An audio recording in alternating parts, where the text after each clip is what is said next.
Amazing Discoveries presenta Reavivando la Reforma.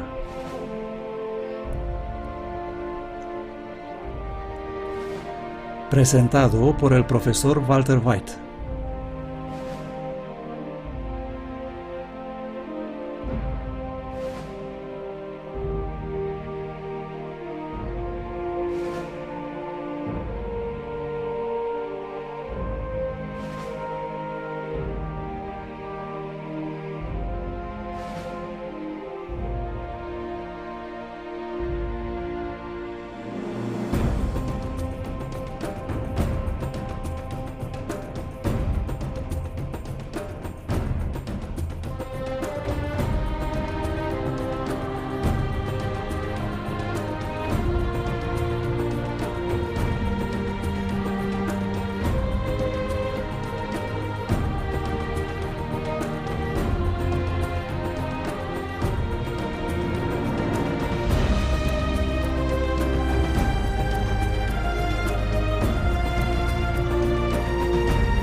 Buenas tardes y bienvenidos los que nos ven en internet. Esta noche tenemos ¿cómo llaman ustedes este tipo de temas?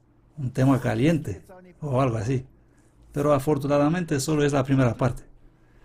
Habrá pues una parte 2. El tema suena inquietante. Es los jesuitas y la contrarreforma. Y no voy a tratar con las intrigas políticas y con los juramentos y todas esas cosas, porque he tratado ya eso. Lo pueden encontrar en la serie Asalto Total.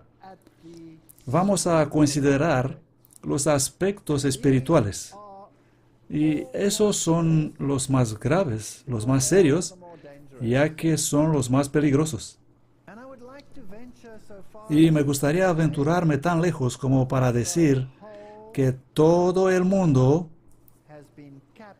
ha sido cautivado por esta intriga y que lo que vamos a hablar en las 2 próximas conferencias afecta a cada uno de nosotros, si lo sabemos o si no lo sabemos.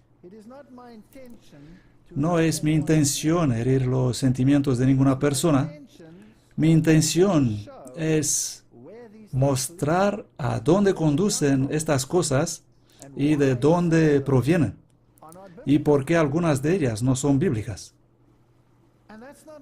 Y eso no es algo fácil de hacer porque algunas personas están sinceramente involucradas en algo y en realidad creen honestamente que lo que están haciendo es correcto cuando en realidad han sido engañadas. ¿No dice la Biblia que el mayor problema o el primer principio de los últimos días será el engaño? Por lo tanto, tenemos que saber de dónde viene todo esto, a dónde conduce y cómo me afecta a mí personalmente en el tiempo actual. El protestantismo no es solo el resultado del progreso humano.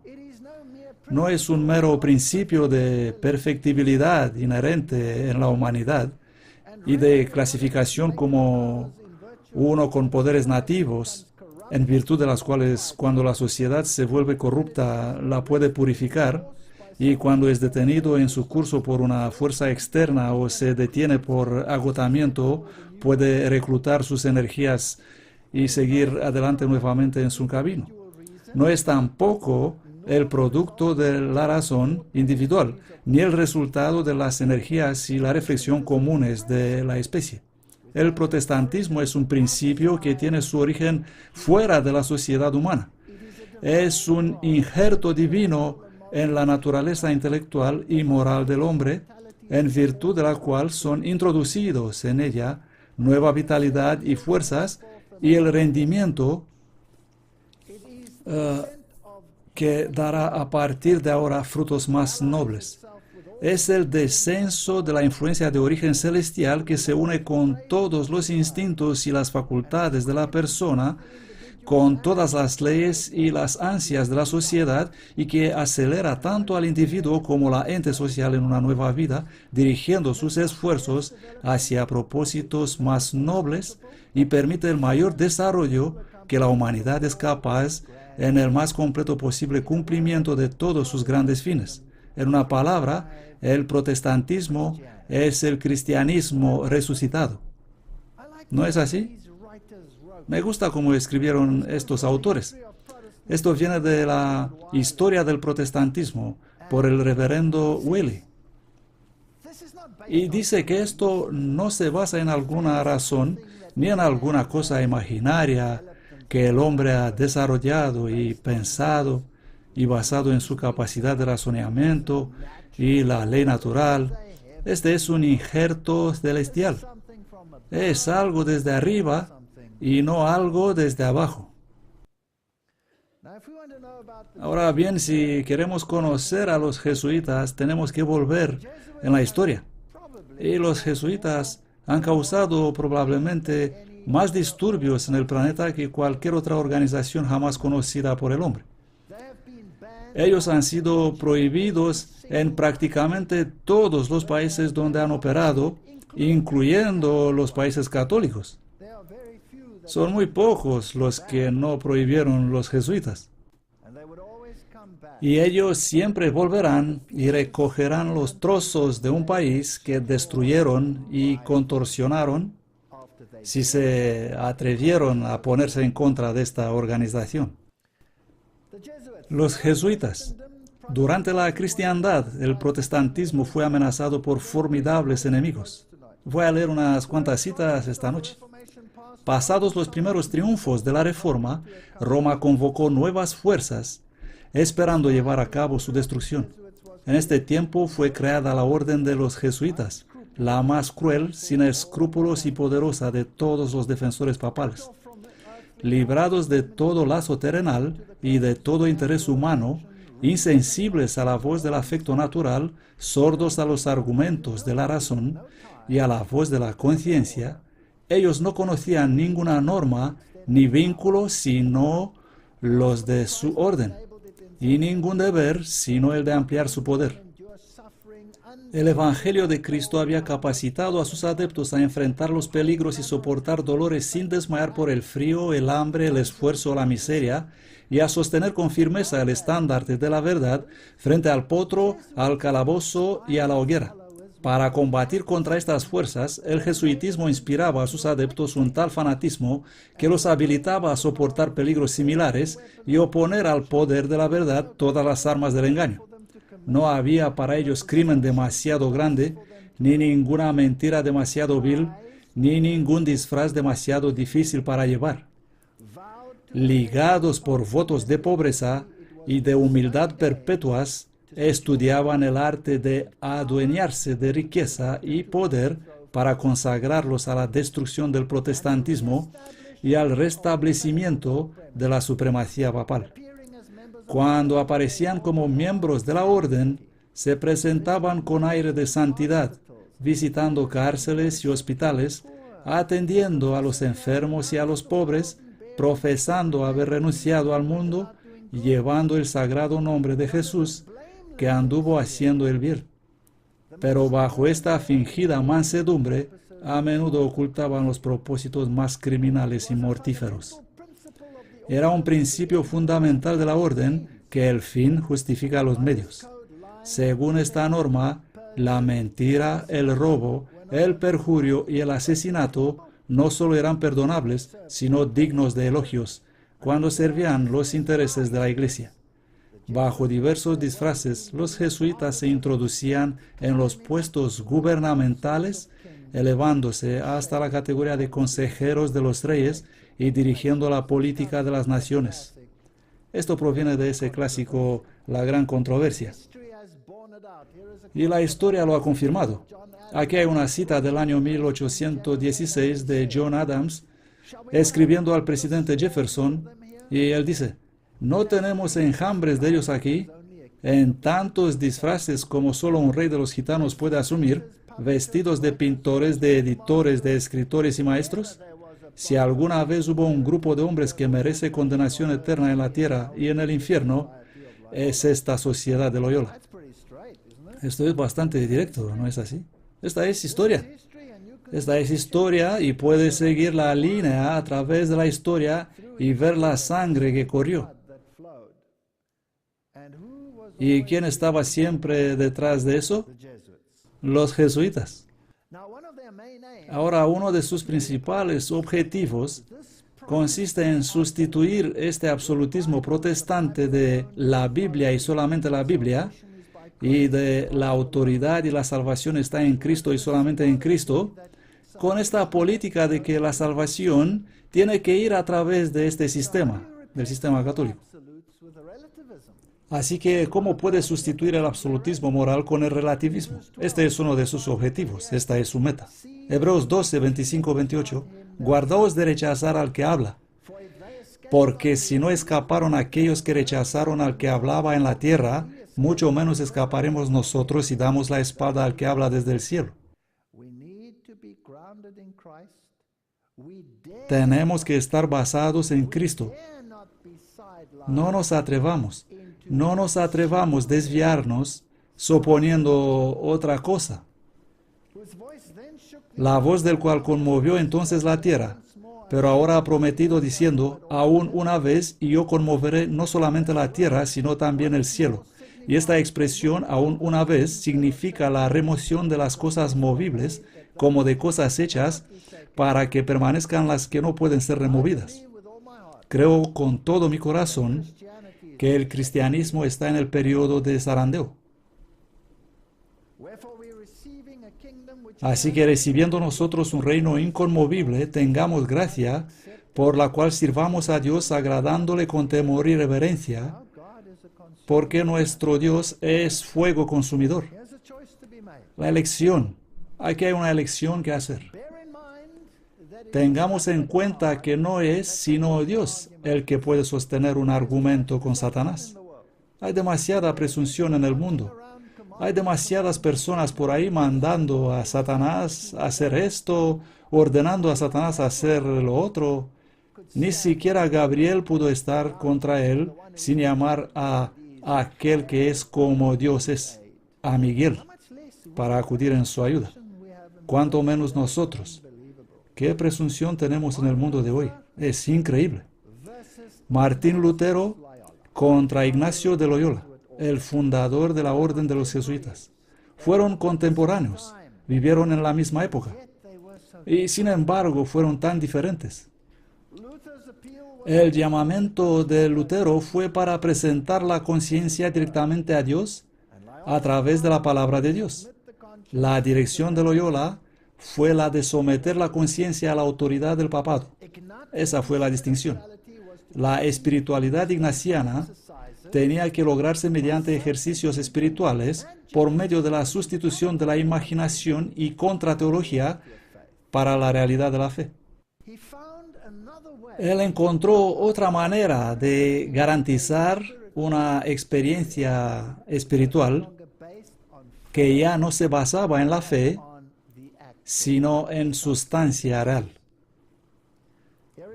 Aquí hay una cita de Daubigné, la historia de la Reforma del siglo XVI, probablemente una de las mejores exposiciones de la Reforma jamás escritas. Es enorme. Íñigo es otro nombre para Ignacio de Loyola, su nombre más corto. Y el autor escribe: Íñigo En lugar de sentir que su arrepentimiento fue enviado para llevarlo al pie de la cruz, se convenció a sí mismo que esos reproches interiores no proceden de Dios, sino del diablo, y resolvió no pensar nunca más en sus pecados, borrarlo de su memoria y enterrarlos en el olvido eterno. Los dos, Martín Lutero e Íñigo, tuvieron este sentimiento de culpa. Ambos se autocastigaron a sí mismos para deshacerse de él. Martín Lutero hizo el gran descubrimiento: el justo vivirá por la fe. Pero Íñigo no lo descubrió. Lutero se volvió hacia Cristo, Loyola cayó sobre sí mismo. Pronto las visiones vinieron a confirmarle a Íñigo las convicciones a lo que había llegado. Íñigo no buscaba la verdad en las Sagradas Escrituras, sino imaginando en su lugar la comunicación inmediata con los espíritus. Lutero, sacando su doctorado, se había comprometido por juramento a las Sagradas Escrituras. Loyola, a su vez, se enredó en sus sueños y las visiones y las apariciones quiméricas se convirtieron en el principio de su vida y de su fe. Dos direcciones. Una basada en la fe. El Señor habla, por lo tanto así es. Si te arrepientes, yo te lavaré y serás más blanco que la nieve. Quitaré tus pecados tan lejos como está el oriente del occidente y verás cómo haré una cosa nueva. Eso es lo que dice la palabra. El diablo dice: eres culpable, eres culpable, eres culpable. Pero el Señor no miente. Por la fe acepto el perdón en Cristo, sin importar si siento algo o no. Íñigo dijo: yo quiero sentirlo, quiero sentirme aceptado, quiero saber que puedo hablar con Él. Voy a centrar toda mi energía para comunicarme directamente. Y antes de que pase mucho tiempo, comunicaba directamente. ¿Pero con quién? ¿Con quién? Lutero declaró: es una cosa ligera morir por la palabra, ya que la palabra que se hizo carne murió Él mismo. Si morimos con Él, viviremos con Él. Y pasando por lo que Él pasó antes que nosotros, estaremos donde Él está y habitaremos con Él para siempre. Declaración de fe. Sin necesidad de ninguna extraña experiencia. Frente a la dieta de Worms, Lutero dijo: ya que Su Majestad Serena y los príncipes requieren una simple respuesta clara y directa, le ofrezco una, y es la siguiente: yo no puedo someter mi fe ni al Papa ni a los concilios, porque es claro como mediodía que a menudo han caído en error e incluso en flagrante contradicción con ellos mismos. Si, por lo tanto, no estoy convencido por prueba de las Sagradas Escrituras o por razones de peso, si no estoy satisfecho por los propios textos que he citado, y si mi opinión no es de esta manera traída en el sometimiento a la palabra de Dios, no puedo ni retractaré nada, ya que no es correcto para un cristiano hablar en contra de su conciencia. Aquí tomo mi postura. No puedo hacer otra cosa. Dios me ayude. Amén. La misma fuente histórica. Así que aquí estaban dos en total oposición. Está escrito y por lo tanto lo creo, lo acepto por fe. Cristo lo dijo, así lo es. Trato hecho. ¿No es bonito? ¿No es bonito eso? ¿Tengo que demostrar mi relación con otra persona?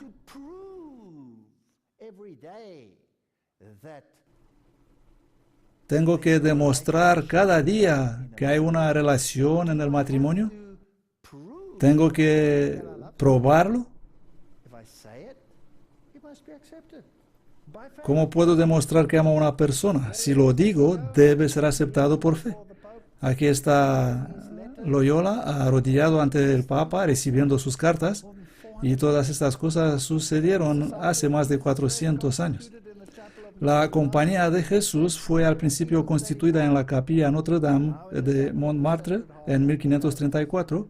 Ahora está en la capilla del Sagrado Corazón en París. Y ahí está. Es un magnífico edificio. Dentro no está permitido tomar fotos, pero no dicen nada de fuera. Así que permítanme aprovechar y vamos a echar un vistazo a lo que podemos ver en el exterior. Un lugar fascinante. Tienen todas estas magníficas estatuas y tienen estas dos interesantes pequeños grabados aquí en el edificio. La primera de ellas es la madre gallina. Es interesante. Ustedes deben entender su mentalidad, que es la madre de acuerdo con el catolicismo. La iglesia, sí. Mateo 23:37 dice: Oh Jerusalén, Jerusalén, tú que matas a los profetas y apedreas a los que te son enviados, ¿cuántas veces quise juntar tus hijos como la gallina reúne sus pollos debajo de sus alas y no habéis querido? Roma dice que la iglesia es la madre y Cristo es dejado a un lado. En el otro lado tienen este pájaro mítico, este pelicano, alimentando sus crías con su propia carne.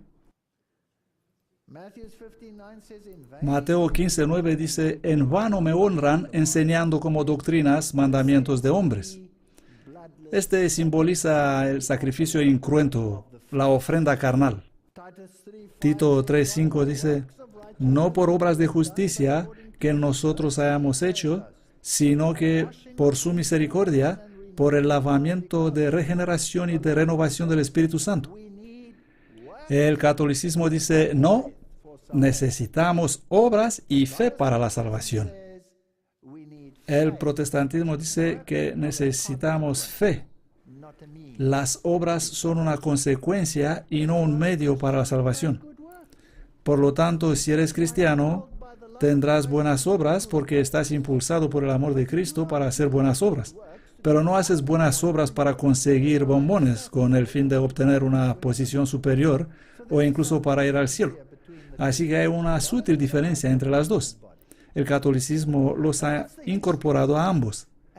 Ahora, esta es la historia y es una historia sangrienta.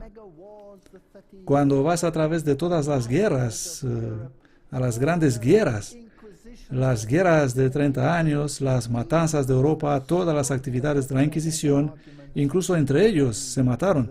Tanto pelearon cuando la Inquisición pasó de una orden a la otra y fue tomada por los jesuitas. Oh, los pobres dominicanos fueron masacrados y después incluso les usaron para su propio beneficio y decir: mirad, incluso las órdenes religiosas católicas han sufrido, así que no fuimos nosotros. ¿Siguen siendo los jesuitas importantes? ¿Tienen ellos todavía un papel importante hoy? Bueno, este año hemos tenido esta interesante elección de un nuevo general por la primera vez en la historia. Un general supremo de los jesuitas retirado antes de que se vea obligado a retirarse por su muerte. Y el nuevo general jesuita es el padre Adolfo Nicolás a partir de 2008. Y aquí están los electores jesuitas. Estos son la base interna de la orden de los jesuitas. Es interesante leer este texto de una carta que el Papa Benedicto XVI envió a los jesuitas justo antes de esta nueva elección del general. Así que aquí está el Papa escribiendo a los jesuitas. Con mucho gusto, yo también deseo aprovechar esta oportunidad de una congregación general para traer tal contribución a la luz, que pueda ser un ánimo para vosotros y un estímulo para aplicar cada vez mejor el ideal de la sociedad. Jesuitas, id a trabajar para llevar la sociedad al nivel donde deseamos que esté, en plena fidelidad con el magisterio de la Iglesia, como se describe en la siguiente fórmula que es bien conocida por vosotros: a servir como soldado de Dios bajo la bandera de la cruz y a servir al único Señor y a la Iglesia, su esposa, bajo el pontífice romano, el vicario de Cristo en la tierra. Jesuitas, este es vuestro trabajo. Y luego él cita una carta apostólica desde el año 1550 y dice: uno trata aquí de una peculiar fidelidad confirmada también por no pocos de vosotros en voto de obediencia inmediata al sucesor de Pedro, perinde a cadáver. ¡Wow! Esto lo escribió Papa Benedicto XVI. Él cita y les dice, vuestra obediencia a mí debe ser como la obediencia de un cadáver. Perindea cadáver, como un cadáver. No tendrás mente propia. Todo lo que se te dice, eso vas a hacer. Obediencia ciega. La Iglesia necesita aún más hoy de esta fidelidad vuestra, lo que constituye un signo distintivo de vuestra orden, en esta época que advierte sobre la urgencia de transmitir de manera integral a nuestros contemporáneos, distraídos por muchas voces discordantes. Jesuitas, os necesito ahora más que nunca. Y necesito vuestra obediencia ciega. ¿Es esto lo que está diciendo? Eso es exactamente lo que dice. Antes de la votación. Y aquí está el núcleo de los electores de la orden de los jesuitas, sentado enfrente, el Papa, el hombre de blanco, y ellos, los hombres de negro, detrás. Fascinante. Bien, ¿qué siente acerca de las instituciones de educación? Esta es la Universidad Pontificia Gregoriana de Roma, la más prestigiosa universidad jesuita católica del mundo. ¿Y qué tuvo que decir Papa Benedicto acerca de esta institución?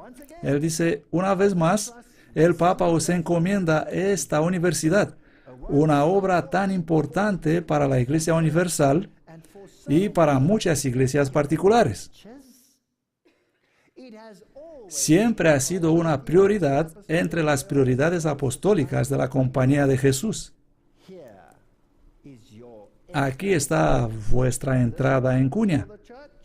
Este trabajo es para la Iglesia y para todos los demás. Bueno, vamos a ver cómo seguimos y observar cómo han conseguido ellos convertir el protestantismo en algo que ni siquiera se asemeja al protestantismo primitivo. Aquí está Adolfo Nicolás, el nuevo general jesuita, estrechando manos con Peter Hans Koblenbach, el general anterior. Y dice, el padre Adolfo Nicolás de España, el recién elegido general superior de la Compañía de Jesús, celebra su primera misa como jefe de los jesuitas en la Iglesia de Jesús el 20 de enero de 2008. Así que este general, el anterior general, Peter Hans Koblenbach, es el primer general de la historia al que se le permitió dimitir. Y aquí está el nuevo general prestando el juramento en esta foto, ofrecida por la oficina de prensa de la Orden Jesuita.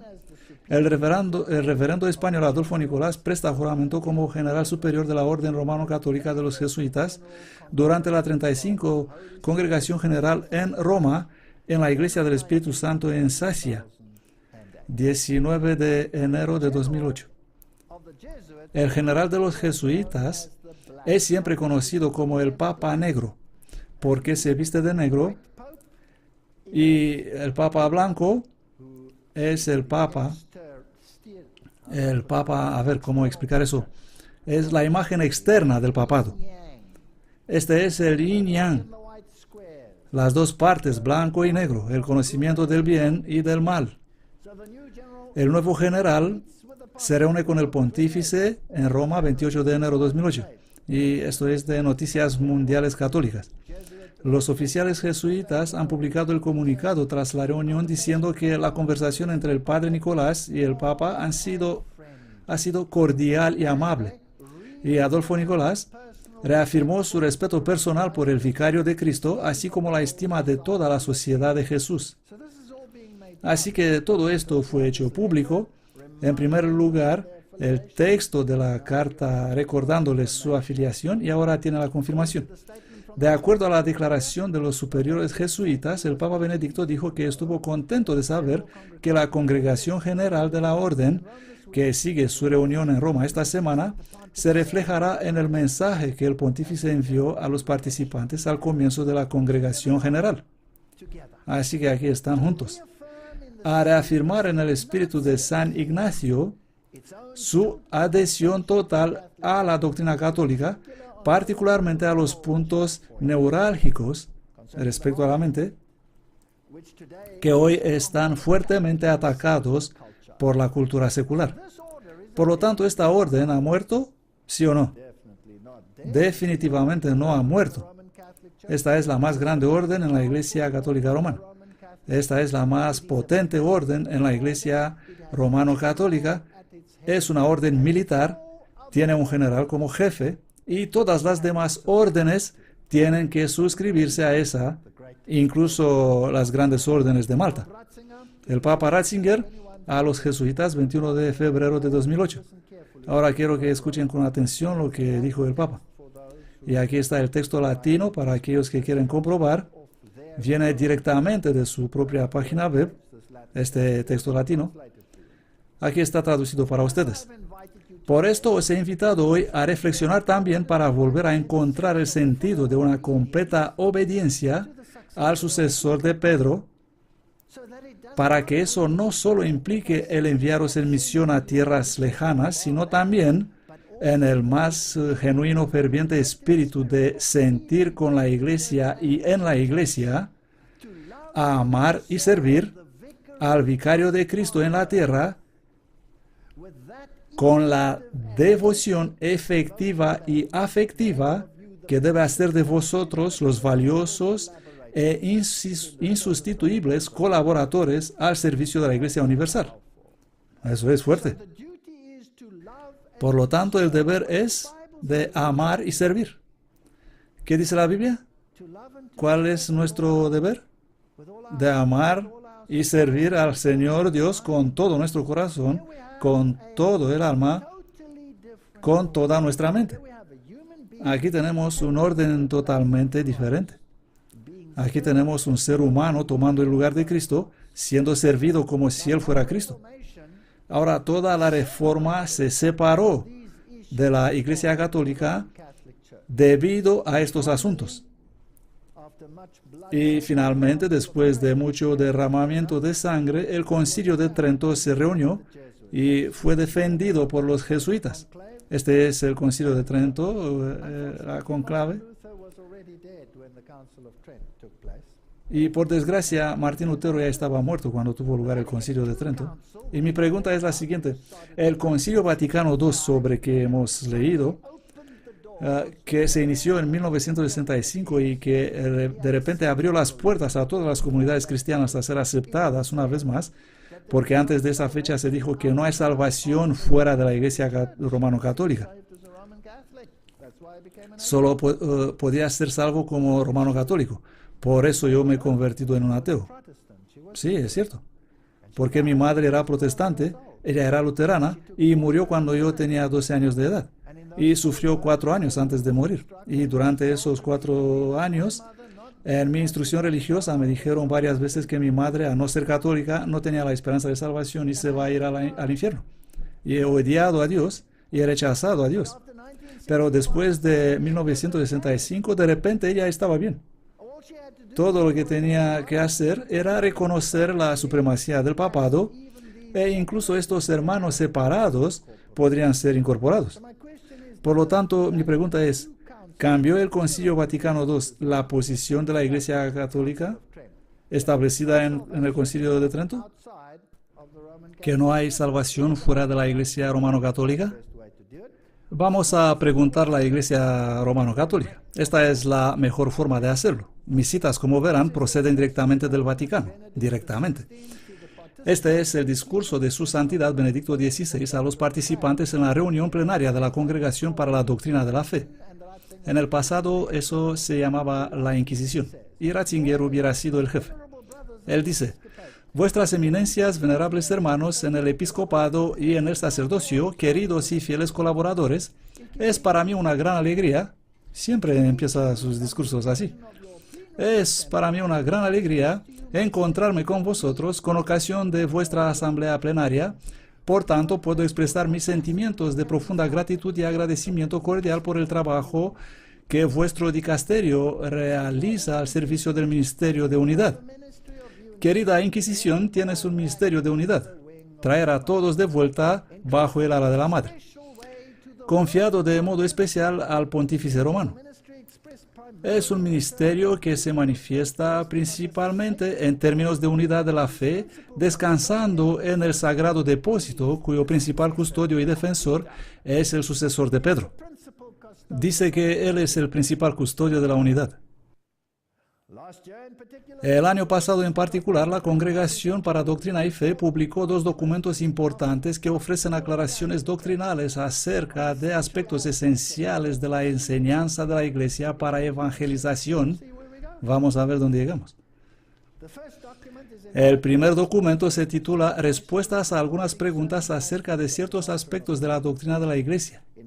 En su formulación y lenguaje, vuelve a proponer la enseñanza del Concilio Vaticano II en plena continuidad con la doctrina de la tradición católica, lo que confirma que la única Iglesia de Cristo que confesamos en el credo tiene su subsistencia y permanencia y estabilidad en la Iglesia católica y que, por lo tanto, la unidad, la indivisibilidad y la indestructibilidad de la Iglesia de Cristo no es anulada en absoluto por las separaciones y divisiones de los cristianos.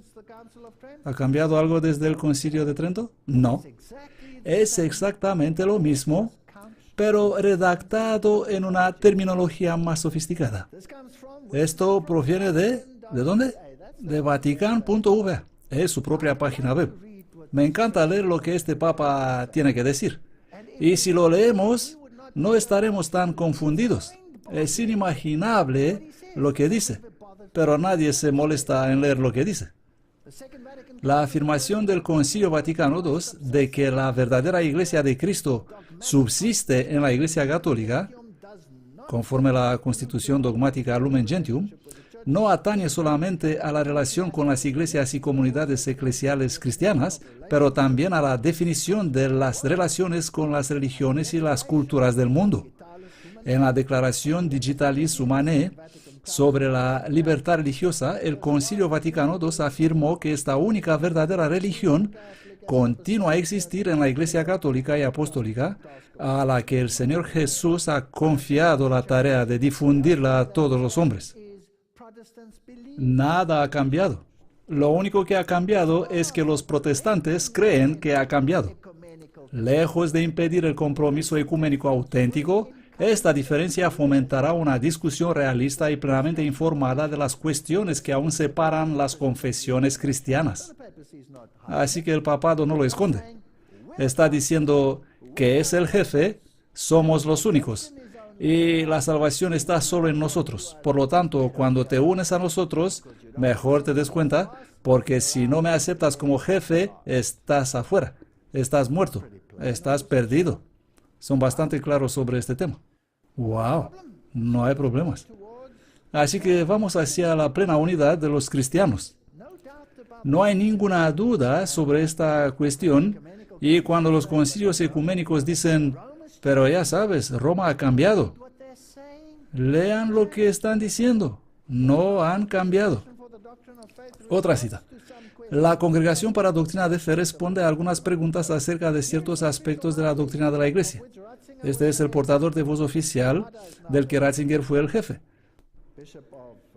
Joseph Levada es ahora el jefe, el obispo de San Francisco. Eso era en 2008. La primera respuesta. ¿Ha cambiado el Concilio Ecuménico Vaticano II la doctrina católica sobre la Iglesia? Vamos a preguntarle directamente. Lo dicen ellos mismos. Se trata de su propia página web aquí. Respuesta.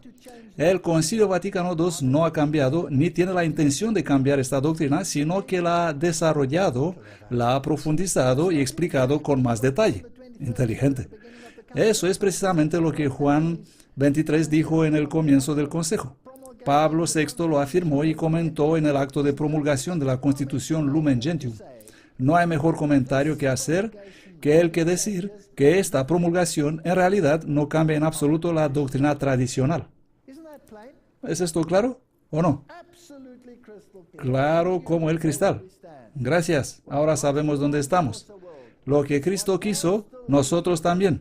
Lo que era, todavía lo es. Lo que la Iglesia ha enseñado a lo largo de los siglos, nosotros también enseñamos. No hemos cambiado. Oigo mucho, pero han cambiado. Pues aquí dicen que no han cambiado. En términos simples, lo que se suponía es ahora explícito. Lo que era incierto se ha aclarado. Sobre que antes se meditaba, discutía y a veces se argumentaba, es ahora puesto todo en una clara formulación. Así es como está la cosa. ¿Lo aceptas o no? Ahora, ¿cómo metieron ellos esta doctrina en todas las iglesias protestantes?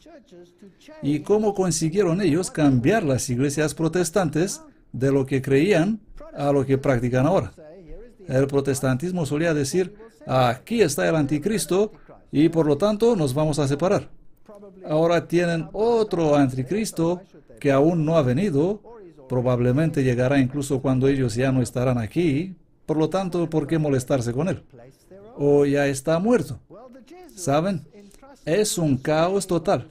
Y con lo que han cambiado eso, bueno, los jesuitas encargados con la difusión de este nuevo dogma, claro que serán los jesuitas, el más importante fue Karl Rahner, 1904-1984, y el Concilio Vaticano II. Ahora debemos estudiar sus doctrinas. ¿Y quién fue su compañero de trabajo especial? Nada más y nada menos que el Papa Benedicto. Ambos fueron los arquitectos del Concilio Vaticano II. Karl Rahner es sin duda el teólogo romano católico más importante del siglo XX. Su influente posición entre sus contemporáneos resulta en cierta medida de su capacidad de poner la teología y la filosofía en diálogo. Esto es muy peligroso, porque una vez que comenzamos a convertir la verdad en filosofía, podemos ir a cualquier parte. Podemos ir a cualquier parte, y la filosofía es lo que hace tropezar a los intelectuales. ¡Qué bonito! Karl Rahner originó una nueva categoría religiosa, el cristianismo anónimo. ¡Qué listo! Diciendo que abraza a los budistas, a otros no cristianos e incluso a los ateos que son serios, rectos y generosos. Están bien, son cristianos. Tienen básicamente una especie de fe en Dios, lo sepan o no, dice Rahner. Ellos son parte del cristianismo que no se llaman a sí mismo cristianismo, paganos que han recibido la gracia pero que no lo saben. ¡Qué bonito! Todos son incluidos, todo el mundo es aceptado. Todo lo que tienes que hacer es decir Papa y estarás bien. ¿Acaso reconocen a estos dos caballeros en esta foto?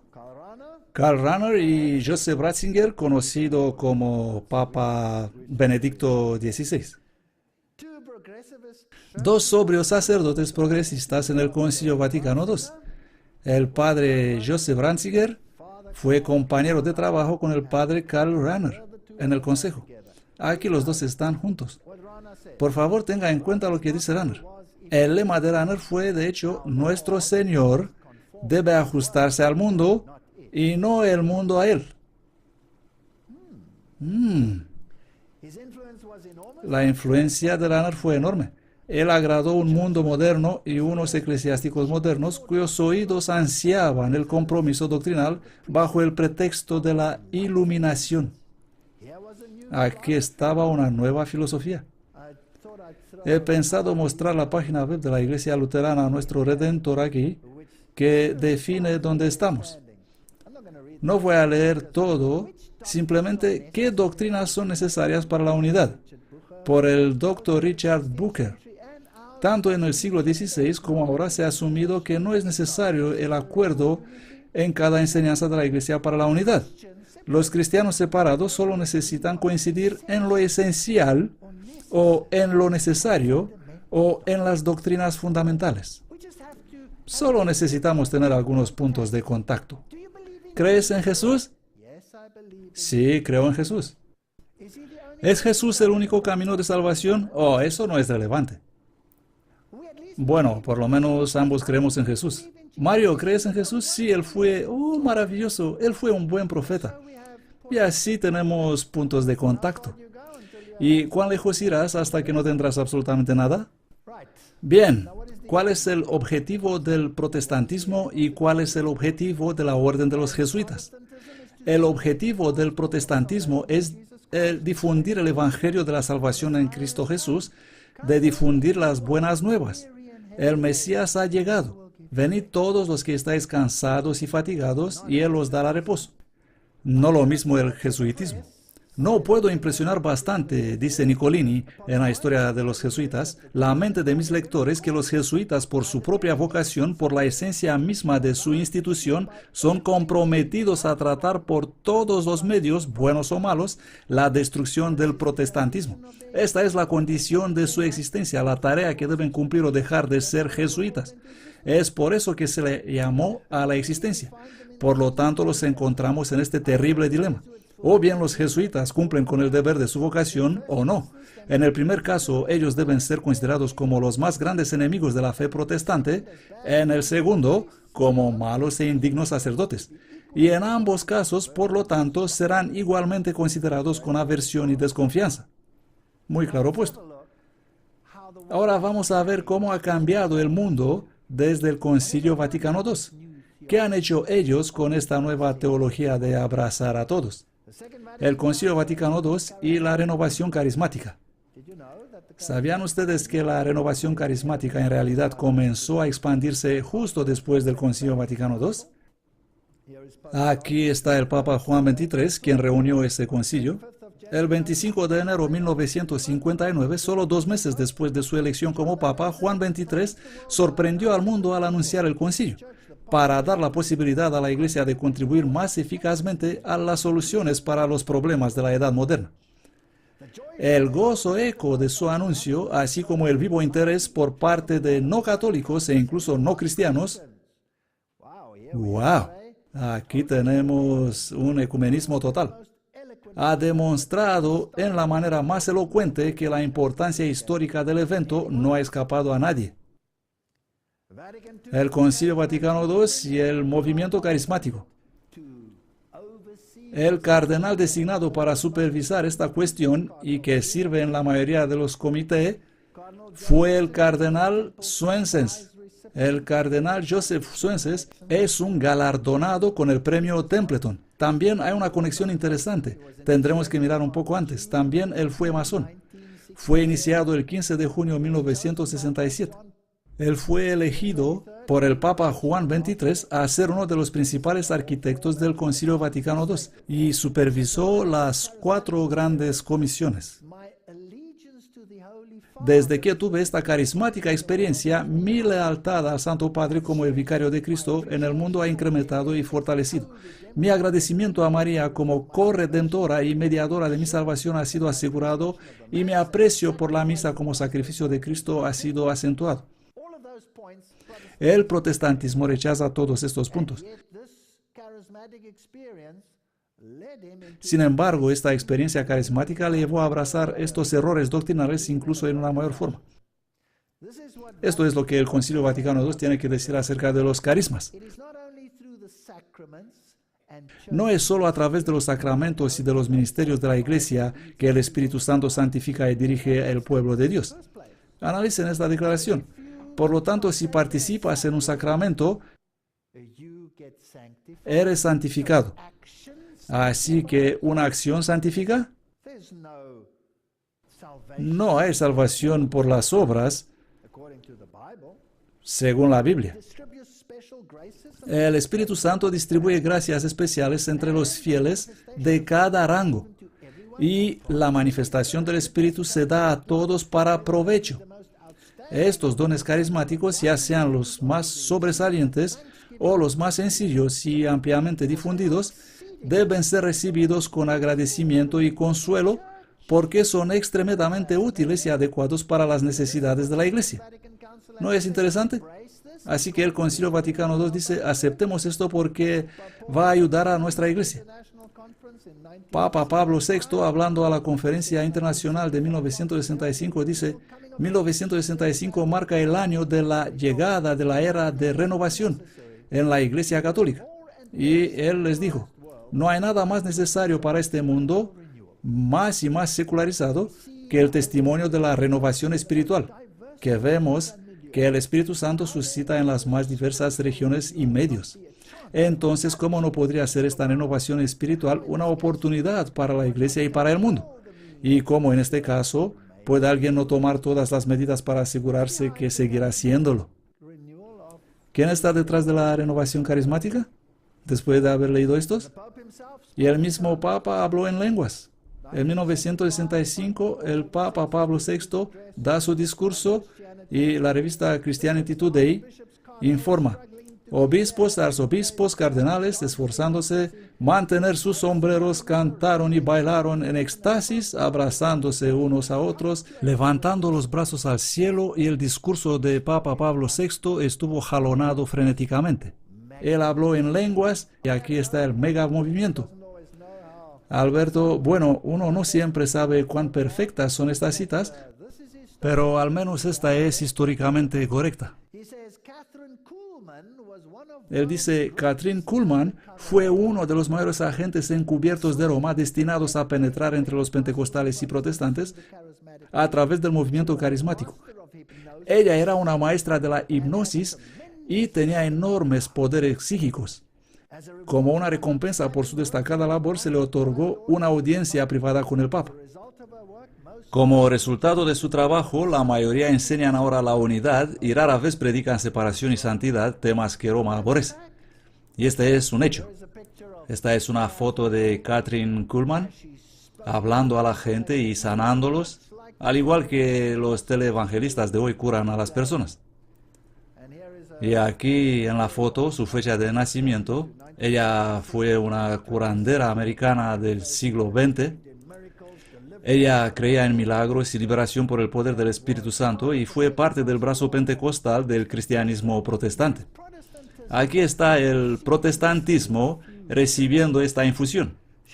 Ella era conocida por sus cruzadas de sanación. De hecho, una vez revista Time la llamó una verdadera mujer del santuario de Lourdes.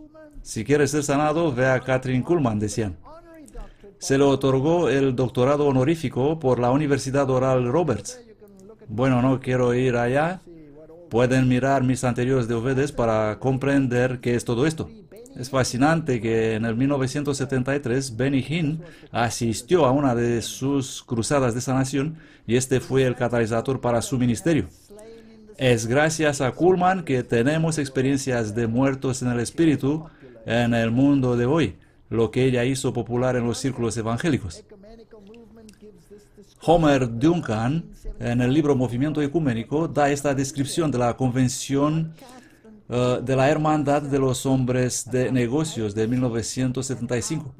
Ahora noten aquí lo que Kathryn Kuhlman dijo sobre el papado y cómo. Esta es supuestamente la voz del protestantismo.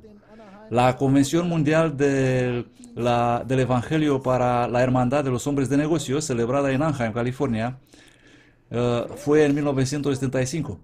Este es el mismo año en que el Papa habló en éxtasis. Diversos oradores de distintas denominaciones usaron expresiones tales como ecumenismo carismático, el ecumenismo del Señor, la Eucaristía carismática. El énfasis en la reconciliación con todas las iglesias fue uno de los principales temas y los católicos carismáticos fueron destacados en el programa. Kathryn Kuhlman dijo, cito textualmente: "Quiero que sepan que el Papa Pablo VI se ajustó muy bien a esta gran convención mundial. Él entendió todo lo que ocurrió. Él entendió que esto es parte del gran plan de Dios". Yo creo que el movimiento carismático ha sido engañado y utilizado como un megaconductor para la unidad. Después de todo, si el derramamiento del Espíritu es el mismo, entonces todo debe ser bueno. El sacerdote católico John Bertolucci habló también. Él habló del bautismo con el Espíritu Santo. Él dijo, durante toda la semana hemos tenido misas carismáticas, toda una magnífica experiencia de adoración al Señor por medio de la Sagrada Eucaristía. Y continuó, pero ya saben que el Señor está haciendo una cosa completamente nueva. Él está derramando su Espíritu sobre toda carne, sobre todas las denominaciones, sobre todos. Y este es el Señor del ecumenismo. Fascinante. Todos los caminos conducen a Roma. Y esto es lo que ellos usan. El oficial del sínodo de la Iglesia Presbiteriana Libre de Escocia, y quiero que tomen nota atentos de lo que este hombre tiene que decir. Aquí está el oficial del sínodo de la Iglesia Presbiteriana Libre de Escocia. Y él escribió cuando estas cosas estaban ocurriendo. Esto fue en 1975. No hace tanto tiempo. Esto es lo que tuvo que decir en nombre de su iglesia protestante. Él era el secretario del sínodo. Él dijo, el movimiento ecuménico que recomendáis, él escribió esto para la revista Times, y ellos lo publicaron. El movimiento ecuménico que recomendáis es el mayor desastre que afecta a la iglesia cristiana en este siglo. Ha reducido las iglesias profesantes de este país a una colección de incruentos, débiles y obsecuentes organizaciones que apenas pueden levantar una ceja en favor de Cristo y su verdad. Poco sorprendente es el avance del mal a medida que crece y la oscuridad espiritual se hace más intensa conforme pasan los años. Parece ser que ustedes consideran un cuerpo de cristianos practicantes de sobria y profunda espiritualidad mental como unos fanáticos e intolerantes. ¿Comprenden? Todo torcido. Si crees en la Biblia, eres un intolerante, eres un fanático. Pero si crees en la experiencia, sí, eres un cristiano. Si esto es así, entonces los eminentes hombres de Dios como John Knox en Escocia, Juan Calvino y Lutero en el continente y el arzobispo Cranmer de Inglaterra eran fanáticos en sus disputas con los errores del papado. Nos alegramos estar en tal compañía, dijo él. Temo que estas voces han desaparecido. Ya no encontramos voces como esa. No, la publicidad se hace más y más grande cada vez. Papa Juan Pablo II y la renovación carismática. Lo que están diciendo es simplemente increíble. Aquí él se reúne con alrededor de 500.000 de representantes de varias iglesias en 1998 y proclamaron con descaro: abríos con docilidad a los dones del Espíritu, aceptad con gratitud y obediencia los carismas que el Espíritu no cesa de derramar sobre nosotros. Lo que venga, tómalo. ¿Qué dice la Biblia? ¿No debemos probar los espíritus? ¿Es esta cosa de Dios o no es de Dios? No, el Papa dice, toma lo que se te da. Esto es lo que necesitamos. ¿Y cuántos hay en la Iglesia Católica? Si no creen que la Iglesia Católica está detrás de esto, miren a sus obispos carismáticos. Santo cielo. Pues bien, estos son sus sacerdotes. Sacerdotes carismáticos de diferentes movimientos se reunieron en el Vaticano en 1990. Esto viene del diario Inside the Vatican, dentro del Vaticano. Ahí están. Este es el plan. Cuanto más grande la multitud, mejor. El movimiento carismático católico, el discurso de Papa Juan Pablo II al Consejo Pontificio de Laicos de 1999. Hemos experimentado la gracia de un nuevo Pentecostés. Hay muchos signos de esperanza que han florecido para la misión de la Iglesia, entre los que se encuentra el descubrimiento y la valoración de los carismas, el renovado impulso para la evangelización y la promoción de los laicos. Este es un movimiento. Vamos a trabajar entre la gente, trabajar entre la gente. En 1998 dijo: ven Espíritu Santo, ven y renueva la faz de la tierra, ven con tus 7 dones, ven Espíritu de vida, ven Espíritu de comunión y de amor. La Iglesia y el mundo necesitan tu venida. Ven Espíritu Santo y haz aún más fructíferos los carismas que nos has concedido. Da fuerza nueva e impulso misionero a estos hijos e hijas tuyos que se han reunido aquí. Abre su corazón, renueva su compromiso cristiano para el mundo. Que sean valientes mensajeros del Evangelio, testigos de Jesucristo resucitado, el Redentor y Salvador del hombre. Fortalece su amor y su fidelidad a la Iglesia. Suena muy bonito. Luego dice con atrevimiento: los movimientos son la esperanza de la Iglesia. Y el cardenal Ratzinger dijo exactamente lo mismo. Dijo que es una hora pentecostal. Ahora, ¿qué hay básicamente malo con esto? La Biblia dice que el Señor Jesucristo se fue al cielo y que los discípulos estaban esperando la efusión del Espíritu que procede de Él. Todo lo que le pidáis, ¿en el nombre de quién? En mi nombre recibiréis de nuestro Padre Celestial. Y luego él dijo la historia con: os dará lo que sea, en vez de, habla de piedras, peces y panes. Y dijo que nuestro Padre Celestial os dará el don de ¿qué? Del Espíritu Santo, si lo pedimos en el nombre de Jesús. Dios nos dará el don del Espíritu Santo para trabajar para otros en predicar el Evangelio. Ese era el objetivo principal. Aquí tenemos un acceso directo al Espíritu Santo. Y Cristo es dejado a un lado, y eso no es bíblico.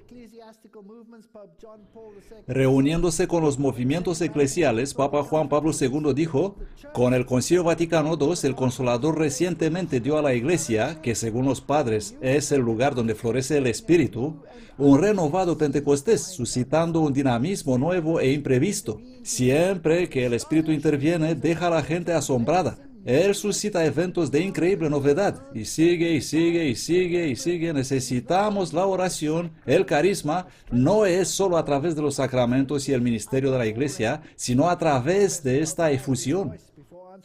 Y Benedicto añade su voz antes de responder a las preguntas en una asamblea de más de 100 obispos y dice: he tenido la alegría y la gracia de ver jóvenes cristianos tocados por el poder del Espíritu Santo. En un momento de agotamiento, cuando se hablaba de un invierno en la Iglesia, el Espíritu Santo creó una nueva primavera. El reto hoy es no traer la fe en grupos cerrados, sino dejar que ilumine a todos y hable a todos. ¿Cómo es que pueden lograr eso? ¿Cómo se las arreglan para abrir las puertas a este Espíritu? Y aquí viene una pista. Roma, 7 de mayo 2006. Esta es una fuente católica. Más de 10.000 miembros de las comunidades de la Renovación Carismática Católica observan la vigilia de Pentecostés con el Papa Benedicto XVI. Y esto es lo que dijeron: el Dios desconocido. El Espíritu Santo, considerado hasta hace pocos años como el Dios desconocido, es uno de los que con su gracia incansablemente cambia las vidas de miles de personas en todos los rincones del mundo, que con renovada alegría a través de la experiencia del bautismo en el Espíritu comienzan una nueva vida en el Espíritu Santo. Esto es lo que dicen. Así que aquí tenemos un movimiento y un camino desde Jesucristo y de su centralidad, de quien son todas las cosas, a la adoración directa del Espíritu Santo. Y cantamos canciones interesantes, e invocamos al Espíritu Santo, y hablamos con Él, y le pedimos cosas, y decimos: ven y haz esto por mí. Y esto no es seguir el camino bíblico. El camino bíblico es: nadie viene al Padre sino por Cristo. Por lo tanto, la centralidad de Cristo ha sido quitada. Él es el único que queremos adorar, hablando del Espíritu Santo. Él es el único que queremos honrar y glorificar públicamente en respuesta al llamado que tanto Juan Pablo II como Benedicto hicieron al Congreso y a toda la Iglesia para difundir la cultura de Pentecostés y las acciones del Espíritu Santo en la vida de la Iglesia y en cada uno de los fieles. Continúa el director. Esta celebración, que incluirá momentos de oración, ahora quiero que escuchen con atención porque se vuelve artero. Momentos de oración, de escucha, de testificar e invocar el Espíritu, terminarán con una fiesta de oración, un concierto de música y danza, que será presentado como oración por artistas de diferentes países. ¿Qué tenemos aquí? Tenemos una liturgia, tenemos un modo de acción en lugar de la fe. Fascinante. ¿Y de dónde viene todo esto? Padre Raniero, administrador pontificio, predicador y padre, etcétera, etcétera, uno de los iniciadores de la experiencia carismática, hablará sobre la gracia y el poder del Espíritu Santo en esta celebración. Fascinante. Así que aquí está un movimiento que ha cambiado la imagen del cristianismo, que ha reorientado el cristianismo en una dirección completamente nueva y se basa altamente en sensaciones. Ahora los jesuitas prepararon el camino en este mundo, trabajando primero para desmenuzar los absolutismos morales del cristianismo. Y una de las formas en las que lo hicieron fue a través del movimiento hippie. Así que aquí tenemos el movimiento hippie de los años 60, donde todo valía. Cuando las drogas entraron en este mundo, sexo libre y todas estas cosas bonitas. El pueblo de Jesús, el movimiento hippie, fue dirigido por jesuitas como McSorley. Cuando veías esos pequeños coches donde se distribuían las drogas, los jesuitas nunca estaban muy lejos. McSorley de la Universidad de Georgetown, la Universidad Jesuita. Esto condujo a la aparición del Jesús antisistema con pelo largo y la filosofía pásatelo bien, el surgimiento del Evangelio del amor, del Evangelio de la liberación, del Evangelio de prosperidad, del Jesús de los bares, del Jesús del rock and roll, del Jesús existencial que satisface las necesidades de todas las culturas y aspiraciones. Así que allá vamos, vamos con ello. ¿Y piensas que el movimiento hippie ha muerto? No ha muerto. Hoy día el movimiento hippie se ha incorporado en organizaciones y de estas surgieron ramas como el movimiento Greenpeace. ¿No es fascinante? Y tenemos a todos estos movimientos de los Amigos de la Tierra y la Coalición de Acción y la Unión de las Libertades Civiles y el Greenpeace International y la Red de Reciclaje Global y el Servicio Americano de Pesca y Vida Salvaje y el Partido Socialista y otras megas organizaciones que han salido de este movimiento. Y aquí está McSorley. Él solía estar en las esquinas de las calles. Fue arrestado. Él fue el líder de vanguardia. Aquí él dice, debemos tomar vida y amor, o ya saben, muerte y odio. Sacerdote jesuita, profesor de la Universidad de Georgetown, él era un sacerdote marxista. ¿Y quién fueron sus estudiantes? Bill Clinton fue uno de sus estudiantes. Fascinante, y fueron los profesores de Georgetown que abogaron para Clinton que vaya con una beca a formarse. ¿Y qué otra cosa fue? Él fue el mentor de toda la familia Kennedy. Así que él fue un activista de todas estas cosas. Esta es de la página web de la Universidad Georgetown, hablando de McSorley. Y dice que tuvo a Bill Clinton en su clase y que fue el mentor y amigo y confidente de la familia Kennedy.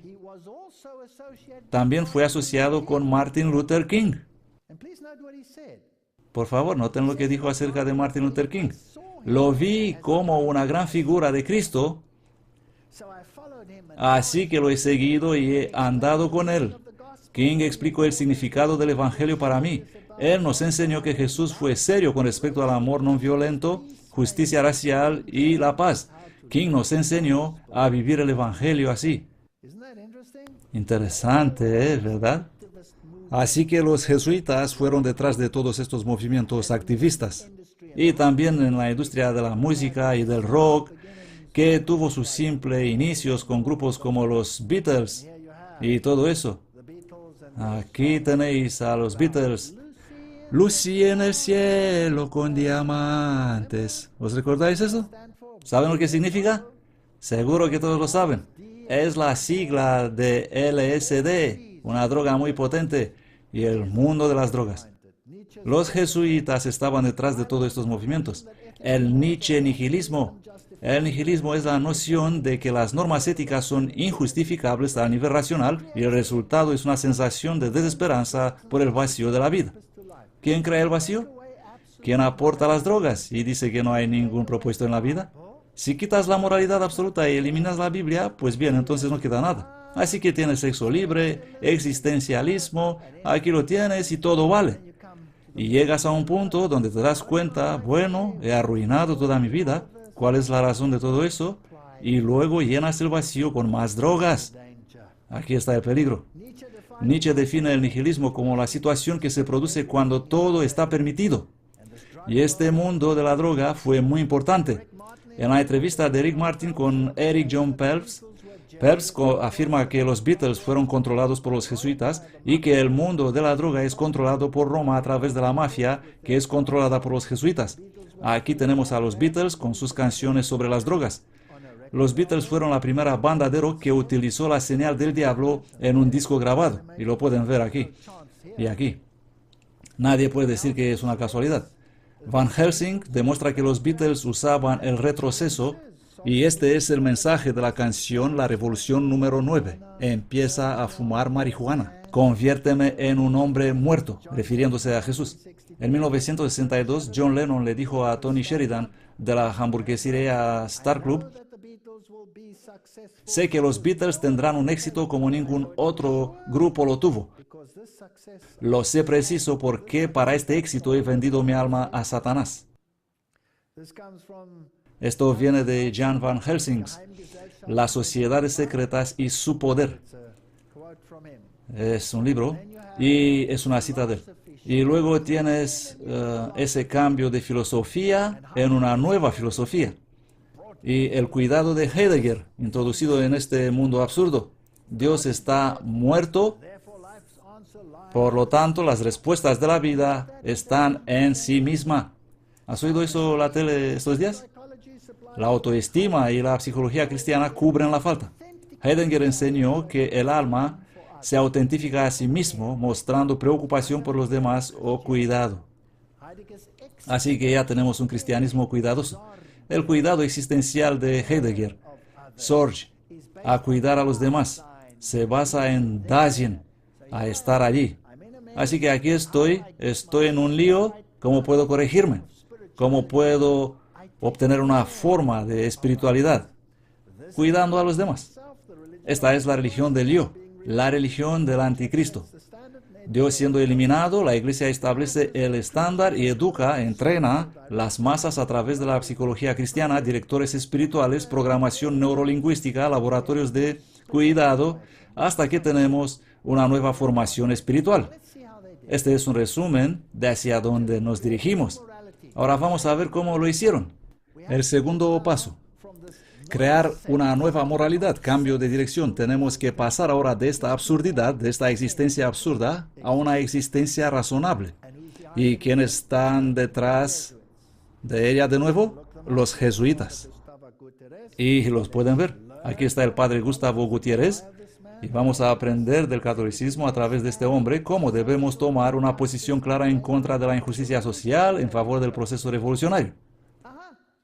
Ajá, así que cambiamos nuestra religión de adorar a Jesús, de tener una religión centrada en Dios, a tener una religión social. Leonardo Boff, la iglesia debe ser definida en términos de energía, carisma y progreso del mundo. Eso dijo Richard Boff. Siempre me gusta saber quiénes son estas personas. McBride, ¿quién es usted y por qué nos cita de todos estos jesuitas? Bien, aquí está, vamos a ver. Richard P. McBride es profesor de teología de Crowley O'Brien en la Universidad de Notre Dame. Muy interesante.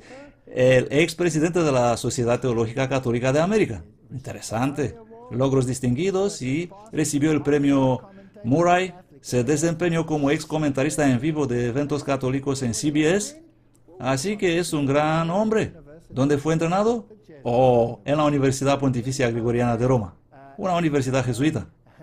¿No dijo el Papa, ustedes señores mejor cambien el mundo a través de estas instituciones? Veamos qué tiene que decir este hombre. Él dice, la misión de la Iglesia es un servicio a la gente, especialmente a los pobres, a los oprimidos y a los marginados. Aunque las estructuras de la autoridad son necesarias para esta misión, estas estructuras son siempre subordinadas a esa y han de ser juzgados por su capacidad de permitir a la Iglesia cumplir con la misión. Allá vamos.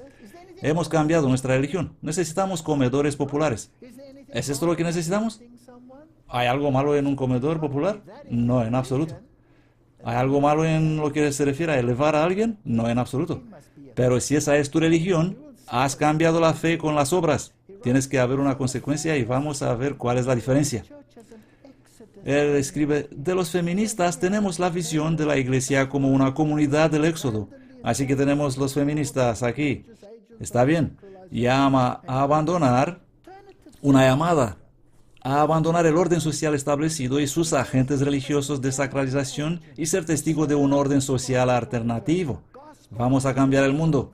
Dice que debemos ser agentes de cambio y siervos, ejemplo para la Iglesia, por la aplicación del Evangelio en la lucha por la justicia social, la paz, los derechos humanos.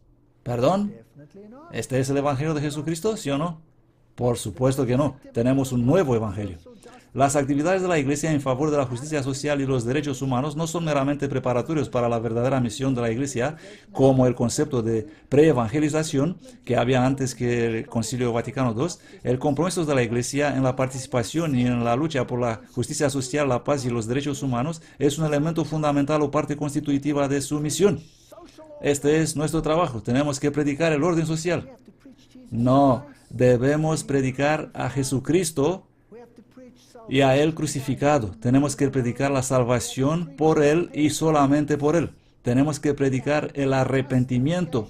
Tenemos que predicar la justificación. Tenemos que predicar la santificación. Este no es el Evangelio, este es un nuevo Evangelio. Mateo dice, mirad que no hagáis vuestra justicia delante de los hombres para ser vistos de ellos. Si deseas hacer el bien, hazlo en silencio. Si quieres ayudar a alguien, hazlo sin jactarse. Si bien afirmaban ser muy celosos para el honor de la ley, su propia gloria era el objeto real que buscaban. Y Cristo les manifestará que el amante de sí mismo es un transgresor de la ley, afirma este autor protestante. Así que preparamos la mente para esta nueva espiritualidad. Y ahora vamos a llegar a la parte peligrosa. Les voy a relatar la historia lentamente. Y cuando llegaremos a la siguiente conferencia, veremos dónde nos encontramos. Da miedo al ver dónde estamos. ¿Saben cómo se alcanza la espiritualidad mediante los ejercicios espirituales de Loyola? Ahora recuerden, esto fue escrito hace 400 años. Yo no voy a leer todo el tema, solo les voy a mostrar la esencia de esto. He descargado todo. Podría hablar toda una conferencia únicamente sobre los ejercicios espirituales. Este es Ignacio de Loyola, el fundador de la orden de los jesuitas. Y recuerden que los protestantes dijeron que él se basó en sí mismo y que encontró un medio de desarrollar una espiritualidad que no se basa en la fe, sino en la autosugestión. Y Loyola escribe que lo primero que tienes que hacer es la composición. Vas en una pequeña habitación y tienes la composición, observando el lugar. Por lo tanto, si deseas tener una experiencia con Jesucristo, entonces en tu mente contemplas la escena, ves el lugar. Aquí hay que señalar de manera visible la contemplación o la meditación, como por ejemplo cuando uno contempla a Cristo el Señor, que es visible. La composición será ver con los ojos de la imaginación el lugar corporal donde se encuentra la cosa que quiero contemplar. Por lo tanto, esta es la espiritualidad. Necesito una habitación pequeña y tranquila. Tengo que contemplar esta cuestión, tengo que verla y al final se convierte en una realidad a la cual eventualmente pueda hablarle a Cristo o quien sea que he visualizado y puedo tener una conversación de uno a uno. Así podemos contemplar en nuestras meditaciones, por ejemplo, los pecados y veremos la composición con los ojos de la imaginación y considerar que mi alma está en la cárcel, en este cuerpo corruptible, y así tener esta experiencia. Luego él dice que se inicia cada uno de los ejercicios con una plegaria especial. Es como una mantra, se vuelve a repetir una y otra y otra y otra vez. Y él dice, llamar al rey temporal para ayudar a contemplar la vida del rey eterno. Así que ahora tenemos idolatría. Dice que cuando quieres contemplar a Jesús, eso es demasiado difícil. Vamos a tomar un rey terrenal, un maravilloso rey terrenal que es la personificación de Jesús. ¿Y a quién se refería él? A Papa. Él dice que lo primero empiezas con la composición. Ves el sitio de nuevo, lo observas con la imaginación y luego pon delante de mí un rey humano elegido por Dios, nuestro Señor, al que todos los cristianos, príncipes y hombres reverencian y obedecen. ¿Quién es este? Así que empiezo a imaginarme al Papa. Segundo, hay que observar cómo este rey habla a todo su pueblo diciendo, es mi voluntad conquistar todas las tierras de los infieles, por lo tanto, quien quiera venir conmigo debe ser contento, comer como yo, y beber y vestir como yo. Así que tengo que convertirme en pobre. Disculpen, tendré que convertirme en mega rico. Tendré que conseguirme un papamóvil y pasearme por ahí en él. El tercer punto, examinar cuáles son los buenos temas que debería responder al tal rey. A continuación, él habla de penitencia. Él dice que la penitencia debe ser interior y exterior. No es suficiente ir a Jesús y decir, Señor, he pecado, perdóname. No, tiene que ser exterior. Tengo que castigarme a mí mismo, tengo que sancionarme a mí mismo. ¿Cómo puedo castigarme a mí mismo? Una manera es anular mi comida. Es decir, cuando dejamos lo superfluo, no es arrepentimiento, sino templanza. La penitencia es cuando quitamos de lo que es adecuado, y cuanto más quitamos, mejor. Así que empiezo a comer solo lo que es absolutamente necesario para sobrevivir, migas de pan y cosas así. Y cuando se trata de dormir, no es suficiente sacar lo superfluo. No. No necesitas las cosas suaves. Puedes dormir en el suelo directamente y preferiblemente poner unos clavos debajo de ti. Ahora puedes ver por qué muchas personas en estas órdenes, las monjas, se ven tan escuálidas y quebradas y duermen en el suelo y se les dice que lo que pueden comer y nada puede tener buen sabor porque tienes la penitencia. Él dice, debes castigar la carne, o sea que le das dolor físico que se da mediante el uso de silicio, cuerdas o cadenas de hierro junto a la carne, con azotes o herirse a sí mismo y otros tipos de rigores. Esto escribió él, no lo estoy inventando yo. Por lo tanto, tienes que azotarte a ti mismo con látigos, tienes que llevar cadenas. Así que por eso los de Opus Dei y todos estos grupos llevan tobilleras para que cuando se muevan sientan el dolor punzante y recuerdan sus compromisos. Esto es terrible. Este es el cristianismo moderno.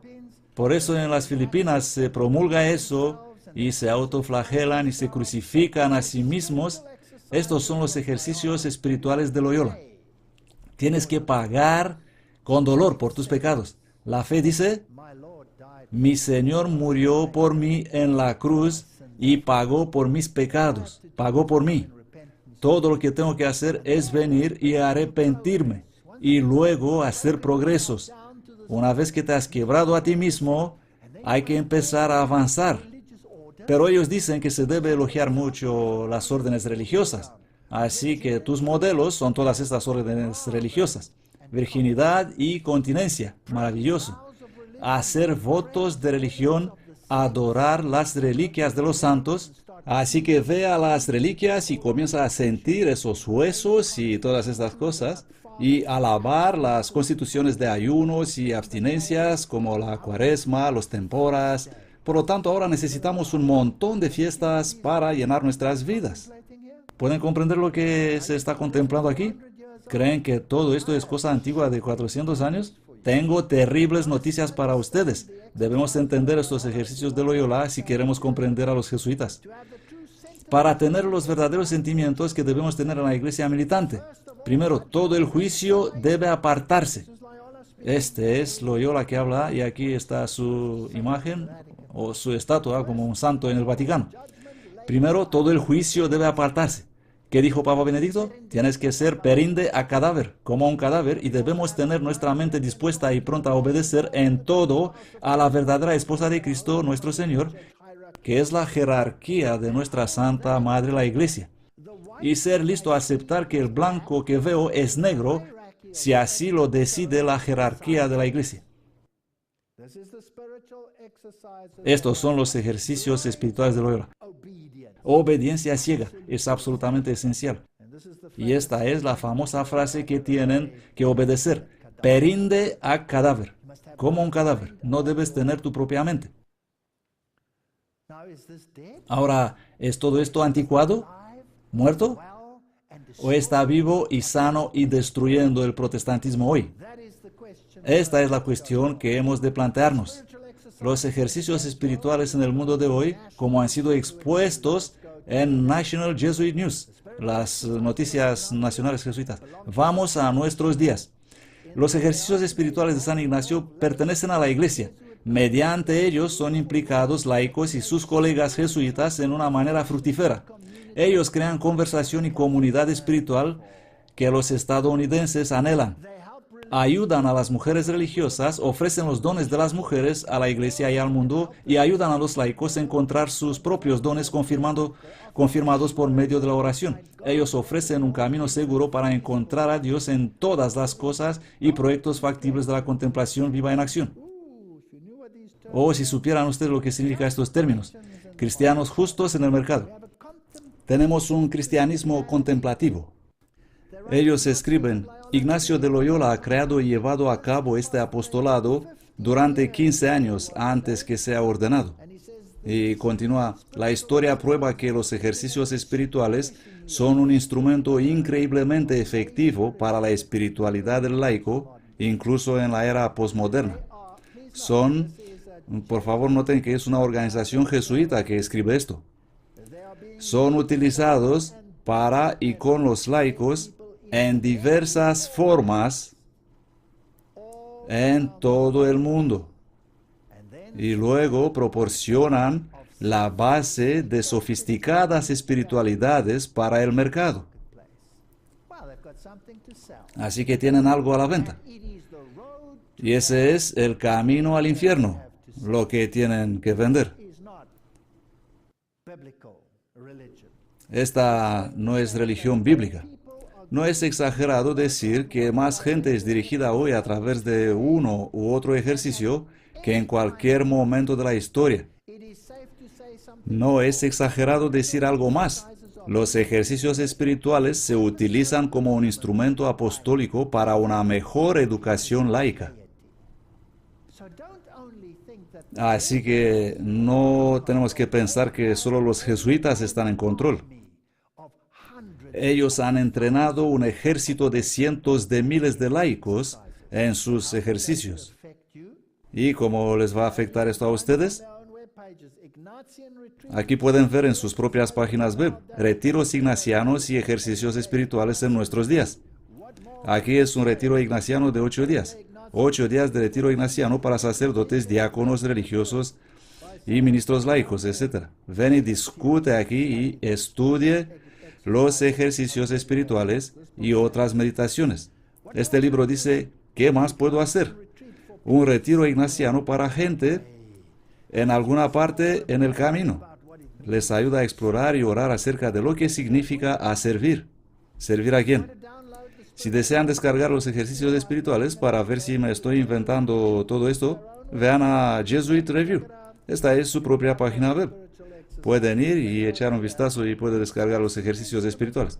Ellos citan aquí las primeras series de artículos de Jesuit Review ofrecen una introducción a los ejercicios espirituales.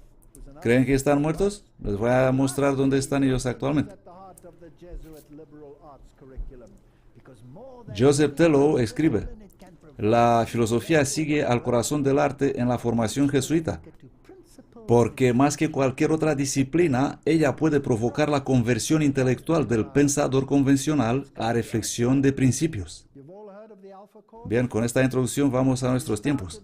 ¿Todos ustedes han oído hablar del curso Alfa? Se promociona como probablemente la mayor herramienta ministerial en la historia del cristianismo. Y empezaremos desde este humilde comienzo hasta donde vamos a ver dónde nos encontramos hoy. Es aterrador, es inimaginable. El curso Alfa y la filosofía de grupo pequeño. Ahora, permítame primero decir que no hay nada de malo en las reuniones de grupos pequeños. Es consejo divino tener pequeños grupos donde la gente se reúna para estudiar la palabra de Dios y encontrar el sentido de la palabra de Dios. Es hermoso. Cuantos más hay, mejor. Pero esto no es la cuestión. Esto no es Alfa. Esto es reunión de grupo pequeño, pero en una base totalmente diferente.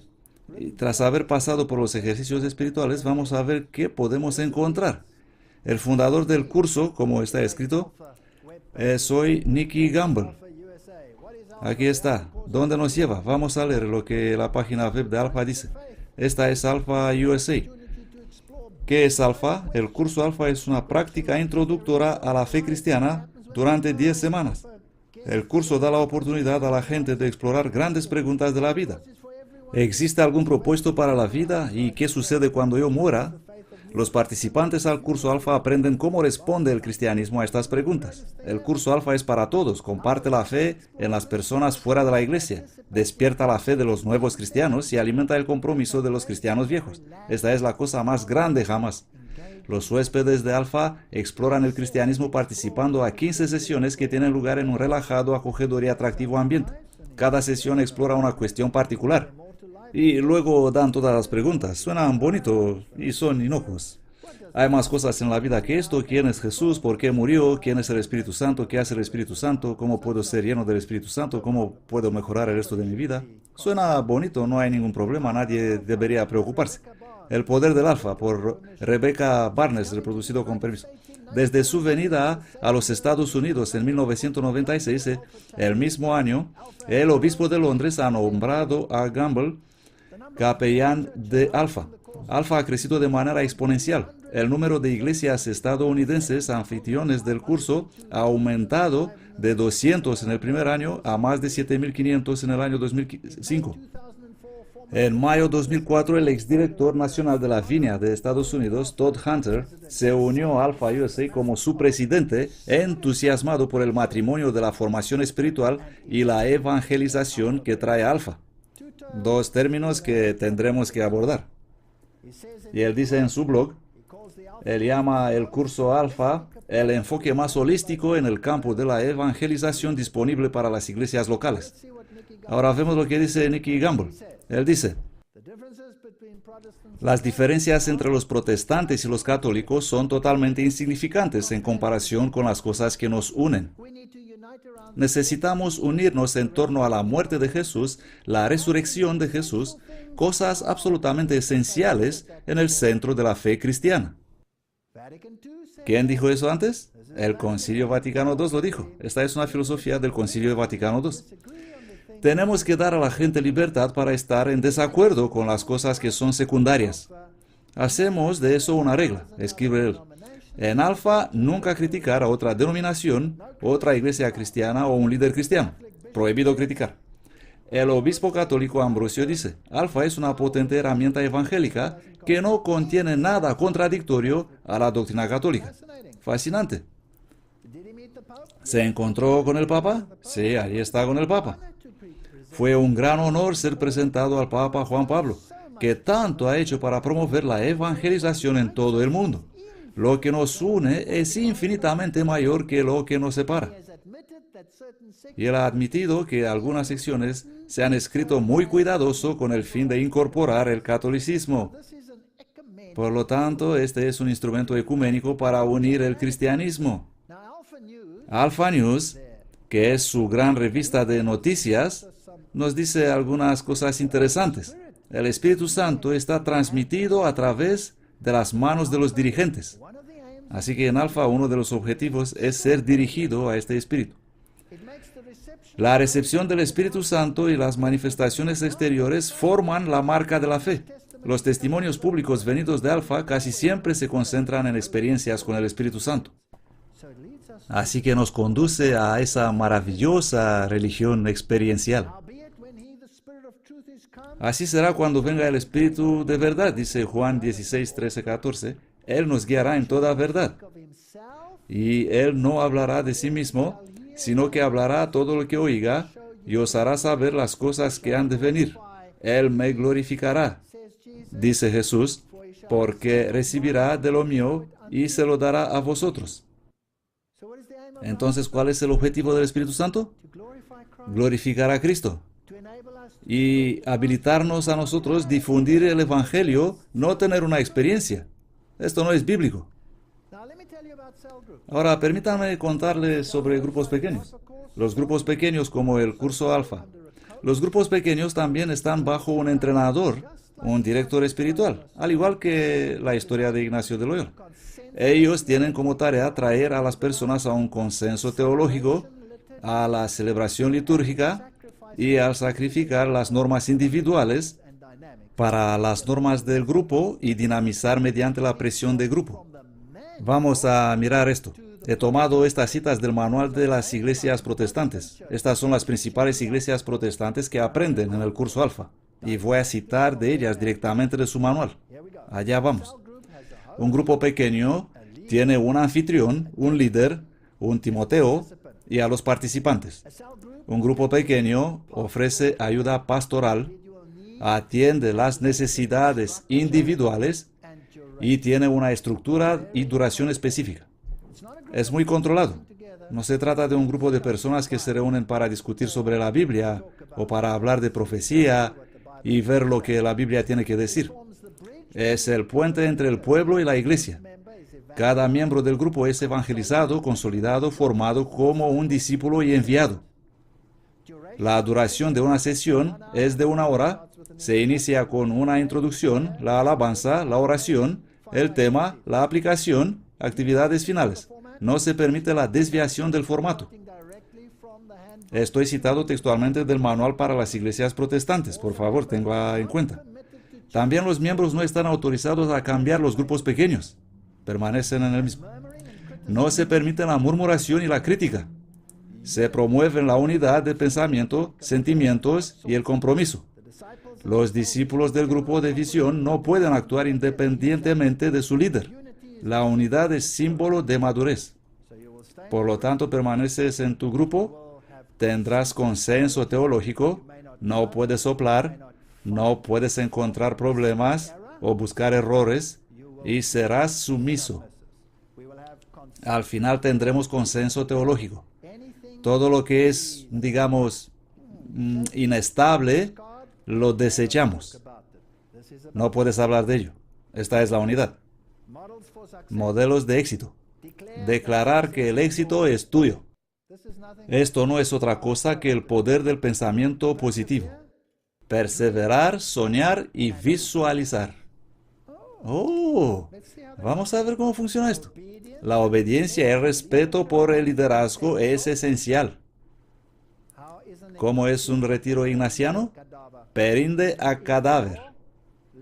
Incluso si tu líder se convierte en un perro, le obedecerás sin discutir, dice Loyola. El líder buscará consejo a sus superiores cualificados en la iglesia y la confianza de sus discípulos. Por otra parte, los discípulos deben ser alentados a confiar en el líder con respecto a sus problemas. Discúlpenme. ¿Qué es lo que tenemos aquí? Este es el romano catolicismo en su mejor momento. El líder toma el lugar del sacerdote. Se convierte en padre confesor. Es absoluto. No puedes cuestionarle. Y obtiene consejo donde es entrenado. Y se ha formado en escuelas de formación específica. Fascinante. Vamos a continuar. Tenemos una docena en torno a un modelo. Por favor, ¿qué estoy citando? Deseo recordarles que no estoy inventando nada. ¿De dónde estoy citando esto? En el manual para las iglesias protestantes. Jesús se ocupó 3 años y medio para entrenar a los 12 y por eso los grupos pequeños utilizan el concepto de 12 alrededor de uno. Jesús no eligió 13 sino 12. Con equipos de 12 comenzamos a restaurar el altar de Dios en el mundo. El secreto está en el 12. El modelo de 12 siempre ha estado en el corazón de Dios y el número simboliza gobierno y autoridad. Así que tenemos ahora numerismo. Esto se vuelve oculto, porque si no dispones de este 12, bueno, tienes que mejorar. Siempre intentan llegar a los 12. Puedes trabajar sin el 12, pero ese es el modelo y el objetivo. Por lo tanto, el número es importante. Y por cierto, si tienes 12 alrededor de uno, entonces el guía espiritual toma el lugar de ¿quién? Toma el lugar de Cristo. Se convierte en un alter Cristo. ¿Y envió Cristo solo 12 a predicar? ¿O envió 70 o cualquier número? Esta es la definición del gobierno de 12. Esto es lo he puesto abajo en la página para que la gente pueda ver. Un modelo de liderazgo revolucionario que consta del líder que elige 12 personas. Por favor, noten lo que se dice aquí. Esto es increíble. Quien elige 12 personas para que su carácter y autoridad pueda ser reproducido en ellos, para que la visión de la iglesia pueda ser desarrollada.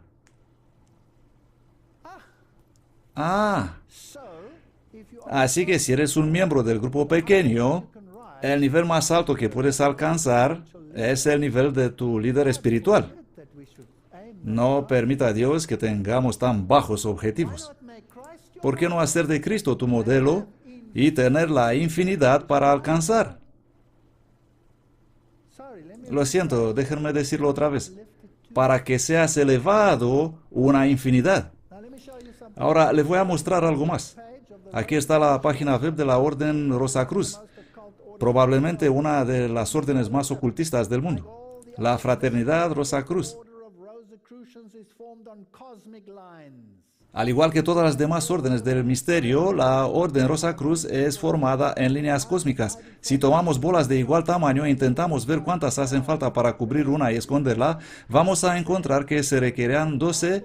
Bueno, no tenemos que leer todo eso. Y aquí dice 12 apóstoles agrupados en torno a Cristo. Hay otros ejemplos de esta agrupación de 12 y 1. Por eso la Orden Rosacruz también está compuesta de 12 hermanos y el tercero.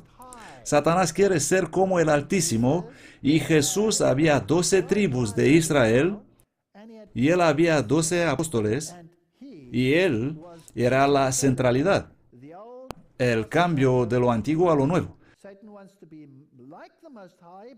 Satanás quiere ser como Altísimo, pero hace de eso una herramienta oculta. No necesitamos una estructura específica con el fin de adorar a Cristo. La Biblia dice, cuando se reúnen, ¿cuántos? Cuando se reúnen 2 o 3 en mi nombre, yo estaré allí. No tengo que tener un número cabalístico a fin de evocar el Espíritu Santo. Esto es un disparate. En la sección de intercesión leemos, la intercesión es necesaria para confirmar el equipo de 12, satisfacer la necesidad del grupo de los 12, gozar de la protección contra el mal, alcanzar la santificación, construir y mantener las mentes abiertas, levantar a los discípulos al mismo nivel del servidumbre como su mentor. Santo cielo. ¿Quién queda fuera de esta ecuación? Jesucristo es dejado fuera. Un mentor es descrito como alguien con una comisión sacerdotal que es misericordioso y compasivo y aprobado y santo. Así que ahora hay que mirarle como santo y aprobado. El texto citado incluye pasajes del Evangelio de Juan, etcétera, etcétera. Esta es la espiritualidad ignaciana. Se basa en principios jesuitas y se encuentra en prácticamente cada iglesia protestante en el mundo. 1 Corintios 14, doy gracias a mi Dios que hablo en lenguas más que todos vosotros. Ellos dicen que lo que necesitamos es aspectos positivos y ponen mucho énfasis en la sanación, profecía, poder, milagros, lenguas. Esta es la manifestación que ellos buscan. ¿Qué dijo Martín Lutero acerca de esto? El verdadero camino al cristianismo es este. Me gusta este hombre. ¿Saben eso? Me gusta este hombre. El verdadero camino al cristianismo es que el hombre mismo reconozca en primer lugar mediante la ley que es un pecador. No hay ninguna mención al pecado en todos esos escritos de los jesuitas. Ese es totalmente un nuevo evangelio que ellos tienen. Martín Lutero dice que lo primero el hombre tiene que reconocer que es pecador y que le es imposible hacer cualquier buena obra. Porque la ley dice, citando Mateo 17, que tú eres un árbol malo y por lo tanto todo lo que piensas, hablas o haces está en contra de Dios. Porque todo lo que no es por fe es pecado. Cuando un hombre es por lo tanto instruido y enseñado por la ley, entonces él es aterrado y se humilla y entonces comprende de veras la grandeza de su pecado y que no puede encontrar en sí mismo ninguna chispa del amor de Dios. Por lo tanto, él le da razón a Dios en su palabra y confiesa que es culpable de muerte y condenación eterna. Entonces, la principal parte del cristianismo es la predicación del arrepentimiento y el conocimiento de nosotros mismos. Exactamente lo contrario del curso alfa. Lo que ellos quieren cuando estudian la Biblia es la eisegesis y no la exegesis. La exegesis es determinar qué trata de decirme la Biblia, qué trata de decirme Dios. La eisegesis es lo que yo creo que Dios está diciendo. Hay una gran diferencia. Es por eso que hoy tenemos las traducciones modernas, que son traducciones dinámicas y parecidas. Esto significa que algún teólogo ha predigerido para mí y me transmite lo que él piensa que Dios está diciendo. Discúlpenme, ¿no tengo mi propia mente para saber lo que dice Dios? Ignacio Este es el profesor de la Universidad de Bonn, hablando de los jesuitas. Ignacio entendió más que ningún otro líder de los hombres que le ha precedido que la mejor manera de criar a un hombre para un determinado ideal es el de convertirse en maestro de su imaginación. Le infundimos fuerzas espirituales que él va a encontrar muy difícil de eliminar más tarde, fuerzas más duraderas que todos los mejores principios y doctrinas. Estas fuerzas pueden salir a la superficie a veces después de años sin siquiera mencionarlas. Es una forma de hipnosis. Y volverse tan imperiosas que la voluntad no se encuentra en posición de oponer ningún obstáculo y tiene que seguir su impulso irresistible. Esta es hipnosis. Esto no es cristianismo. Ignacio fue profundamente influenciado al leer la leyenda dorada. Él fue especialmente atraído por las hazañas de la penitencia de los monjes egipcios, que se golpeaban y castigaban a sí mismos hasta que finalmente tenían esas experiencias. La base de los ejercicios espirituales es la ilustración imaginativa en la que uno pone cada sentido bajo el impacto de la imaginación. En un ejercicio llamado composición, ver el lugar, la imaginación está vestida con una forma visible, el objeto es fijado y la imaginación se convierte en realidad. Hoy en día llamamos a este ejercicio visualización. Se practica en el ámbito escolar. Se enseña esto a los niños pequeños en las escuelas. Es parte de los nuevos planes de estudio. Los jesuitas lo tienen todo bajo control. Es practicada desde la enseñanza primaria hasta la educación terciaria. Es un desastre. El juicio moral se suspende y vives en esta euforia. Un retiro jesuita dura 4 semanas. Son dirigidos por un maestro de retiro, un guía o un entrenador. ¿Cómo llamamos a estas personas cuando somos instruidos por ellas en las iglesias protestantes? Los llamamos guías, los llamamos maestros de retiro. Ellos ni siquiera lo ocultan. Solo el director que ha captado la mente y el corazón de la espiritualidad ignaciana, que es distinguido servicio a Cristo, puede cumplir con su tarea de adaptar los ejercicios a las necesidades concretas de la persona o el grupo al cual está hablando. Fascinante. Un experimentado maestro de retiro que conoce bien los ejercicios hará numerosos pequeños ajustes para sus aproximaciones a la meditación para encajar en el papel de la educación del temperamento, margen de edad y el interés de la audiencia. Así que no todos son iguales. Escuchen lo que este ex sacerdote de la nueva era, tiene que decir, Will Barron. Él dice, este ritual era muy engañoso. El cristiano medio probablemente no encontrará nada muy cuestionable en las frases utilizadas. Sin embargo, esta meditación era un producto de Satanás, diseñado para llevar a las personas a aceptar la voz disfrazada de demonios como la voz del Espíritu Santo. Algunas de estas personas, como ya hemos leído en los periódicos, de repente escuchan voces. Y estas voces empiezan a decir, estos son los enemigos de Cristo, ve y mátalos. Y entonces ellas van y hacen estas cosas. Si quieres sentir cosas, pues conseguirás lo que tratas de experimentar. Ahora escuchen lo que dice esta revista de los protestantes, Christianity Today, el cristianismo hoy. Esta era la revista de Billy Graham. Dice, la dirección espiritual es una de las clásicas disciplinas cristianas que personas de una amplia variedad, protestantes, católicos y ortodoxos, examinan y recomiendan nuevamente. La dirección espiritual, tal como se practica hoy, sobre todo en la Iglesia Romano-Católica, debe su mayor deuda al fundador de la Compañía de Jesús. Ellos lo saben y lo propagan. No hay duda de que esta es una contrarreforma dirigida por la Orden de los Jesuitas.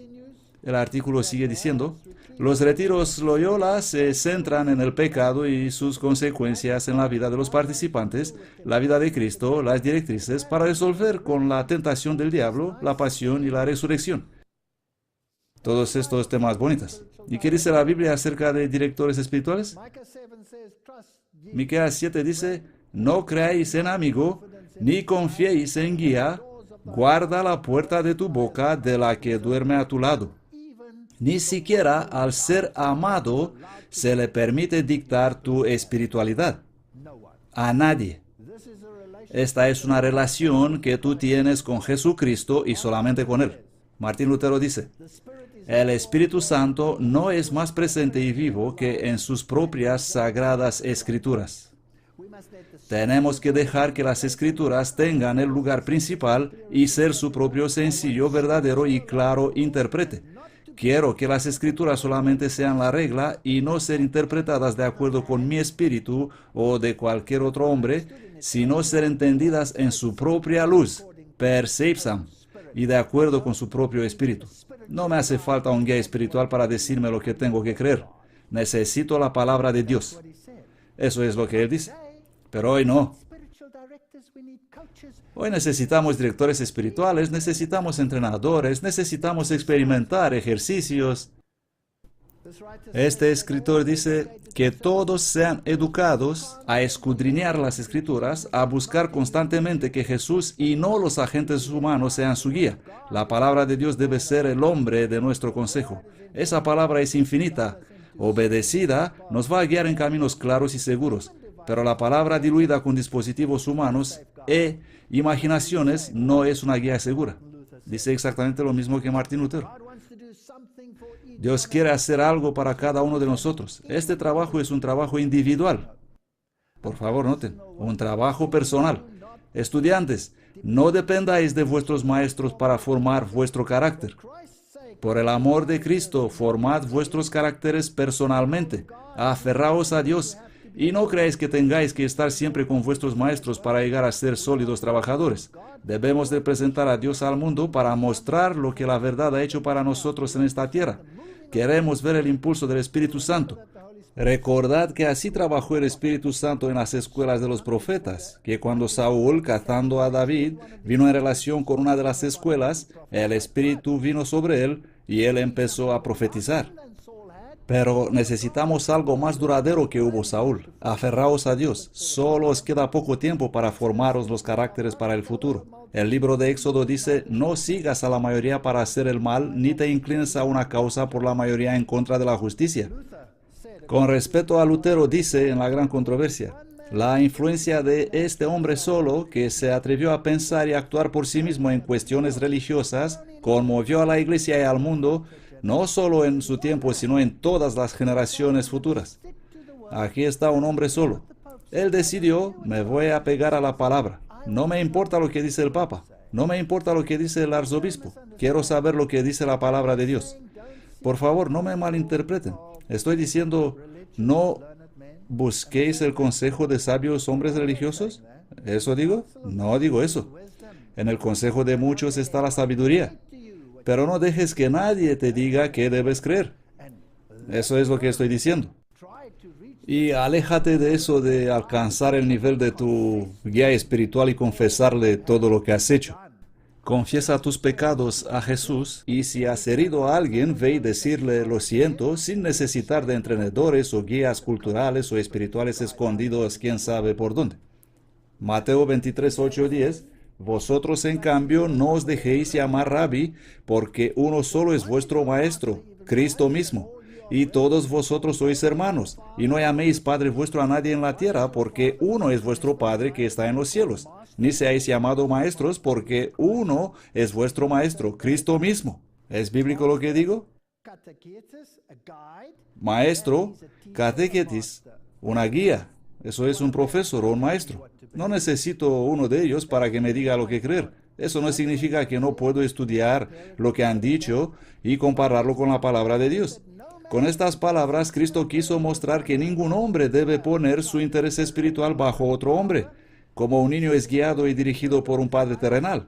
Esto ha fomentado un espíritu de desear superioridad eclesiástica que siempre ha dado lugar al sufrimiento por parte de hombres en cuales se confiaba y llamaba Padre. Eso confunde el sentido de la sacralidad y de las prerrogativas de Dios.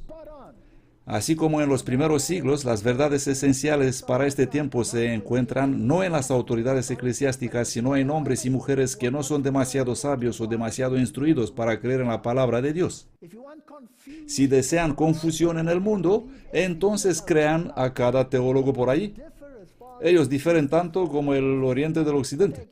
Tomen cualquier aspecto, el bautismo, por ejemplo. Tenemos iglesias que bautizan adultos. Algunos de ellos los salpican, otros vierten un poco de agua sobre ellos. Hay gente que los bautizan 7 veces, otros los meten en agua 3 veces. Unos dicen que solo los recién nacidos deben ser bautizados. La lista es interminable. Y todo eso viene del pensamiento de los teólogos. No tengo nada en contra de los teólogos piadosos y me gusta leer sus escritos y estudiarlos en comparación con la palabra de Dios. Podemos ser conducidos por hombres piadosos, pero eso no significa que estas personas deben ser tu guía y de ningún modo tu papa. Nuestra gran debilidad está en poner hombres a los cuales mirar y confiar en el lugar donde debería estar Dios.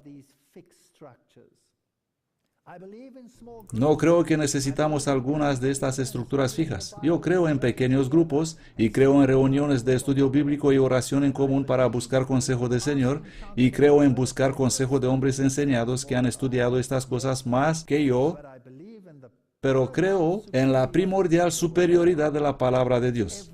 Y todo y cada cosa debe ser probada por esa palabra. Salmo 32, 8. Yo te instruiré y te mostraré el camino a seguir. Yo te guiaré con mis ojos. Dios quiere una relación personal con ustedes y conmigo. El Evangelio no es acerca de cosas. El Evangelio no trata de rituales. El Evangelio no trata de fórmulas mágicas y números mágicos. El Evangelio no trata de castigos para que veas más luz. El Evangelio es una relación. Y Dios ha puesto hombres y mujeres en esta tierra y el matrimonio como un ejemplo de esta relación. No permita a Dios que yo tenga que azotarme cada día para conseguir la atención de mi esposa.